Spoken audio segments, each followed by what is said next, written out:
Welcome back to Ghani Dakshu channel. இன்றைக்கி நம்ம என்ன பார்க்க போகிறோன்னு பார்த்தீங்கன்னா, ஒரு வெண்டைக்காய் ஃப்ரை தாங்க. வாங்க இது எப்படி செய்யுதுன்னு பார்த்துடலாம். அதுக்கு நம்ம ஒரு கடாய் எடுத்து வச்சு கொஞ்சமாக எண்ணெய் விட்டுருக்கேன். எண்ணெய் நல்லா காஞ்சதுக்கப்புறமா கொஞ்சமாக இப்போ கடுகு போட்டுடலாம். கடுகு நல்லா பொரிஞ்சிருச்சு. இப்போ நம்ம கொஞ்சமாக பூண்டு போட்டுக்கலாம். இப்போ பூண்டு கட்டி வச்சுருக்கேன், அந்த பூண்டையும் நான் சேர்த்துருக்கேன். இப்போ பார்த்திங்கன்னா பூண்டு கொஞ்சம் கலர் சேஞ்ச் ஆனதுக்கப்புறமா நம்ம ஆனியனை சேர்த்துடலாம். பொடியாக கட் பண்ணி வச்சுருக்கேன் ஒரு பெரிய ஆனியன் நான் சேர்த்துருக்கேன்.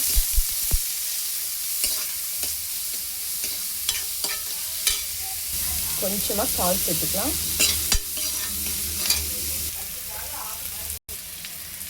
இப்போ ஆனியன் பார்த்தீங்கன்னா நல்லா கலர் சேஞ்ச் ஆகிடுச்சு. இங்கே பாருங்கள் நல்லா வதங்கியிருக்கு. இந்த டைமில் நம்ம கட் பண்ணி வச்சுருக்க வெண்டைக்காவை போட்டுடலாம்.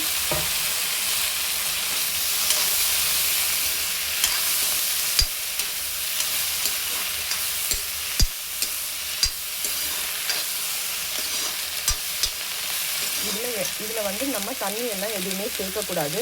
தண்ணி சேர்க்காமல் உப்பு மட்டும் பார்த்துக்கோங்க. சால்ட்டு மட்டும் போட்டுக்கலாம். போட்டுட்டு நல்லா வதக்கி விட்டுருங்க. இப்போ நம்ம மூடி போட்டு வச்சிடலாம். ஒரு 2 மினிட்ஸ்லேயே நமக்கு வெண்டைக்காய் நல்லாவே வெந்துடும், ரெடி ஆகிடும். அதுக்கப்புறம் மிளகுத்தூள் போட்டு நம்ம இறக்கிடலாம். அவ்வளோதான், வெண்டைக்காய் ஃப்ரை ரெடி ஆகிடும். இப்போ வெண்டைக்காவில் இருந்த குழகுழப்பு தன்மை போயிடுச்சு. நம்ம கொஞ்சமாக இப்போ மிளகாத்தூள் சேர்த்துடலாம். நான் வீட்டு குழம்பு மிளகாத்தூள் தான் சேர்த்துருக்கேன். வீட்டு குழம்பு மிளகாத்தூள் எப்படி உங்களுக்கு அரைக்கணும்னு தெரியல, நம்ம சேனல்லையே இருக்குது, போயிட்டு நீங்கள் வீடியோ பாருங்கள். அவ்வளோதான்.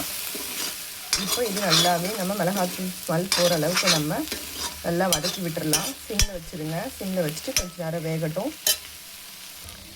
இப்போ பார்த்திங்கன்னா நல்லா ஃப்ரை ஆகிடுச்சு. இங்கே பார்த்திங்களா, ஒட்டலை. அந்த பிசு தன்மை எல்லாமே போயிடும்.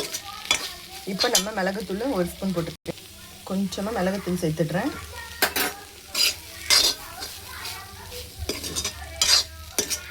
எல்லாத்துலேயுமே நான் மிளகுத்தூள் சேர்ப்பேன். இந்த மாதிரி ஃப்ரை பண்ணுறதுல எல்லாத்துலேயுமே, ஏன்னா வந்து ரொம்ப டேஸ்ட்டாக இருக்கும். இதே மாதிரியே செஞ்சு பாருங்கள்.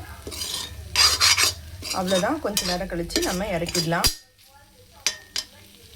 சூப்பரான வெண்டைக்காய் ஃப்ரை நமக்கு ரெடி ஆகிடும். இதே மாதிரியே செஞ்சு பாருங்கள். நம்ம சேனலை இன்னும் சப்ஸ்கிரைப் பண்ணி வச்சுக்கோங்க. தேங்க்யூ ஃபார் வாட்சிங் அவர் சேனல்.